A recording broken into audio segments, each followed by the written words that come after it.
Daghang pamilya karon ang nangabungkag, daghang mga magtiayon karon ang nagkabulag, daghang mga anak karon ang nagkatibulaag.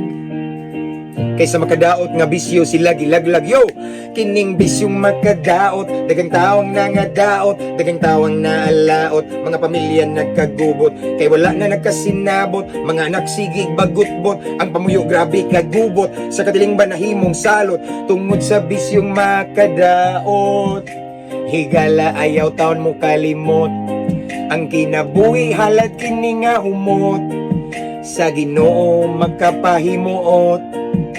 Tungod sa bisyong makadaot, higala ayaw taon mo kalimot, ang kinabuhi halad kini nga humot, sa Ginoo magkapahimuot. Sulik kayantang makadaot, aron si Kristo mahimuot, ug iyantang ipromote, nayhayag mapaabot, atong puhon di na madaot, kinabuhi di na mautot, atong puhon mahimong nindot, atong dungog mahimong humot. Tungod sa bisyong makadaot, higala ayaw taon mo kalimot, ang kinabuhi halad kini nga humot, sa Ginoo makapahimuot. One more time.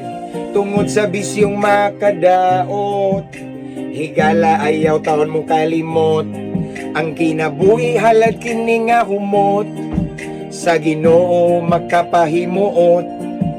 Imbisalot sa lipunan, paglaom nas katilingban, kay naay Kristo atong dughan, ug makita kinis kadaghanan, ug kita mo taliwan, magbilintag maayong binuhatan, tungod kay sila na panalanginan, ug ilang daygon atong langit nung amahan.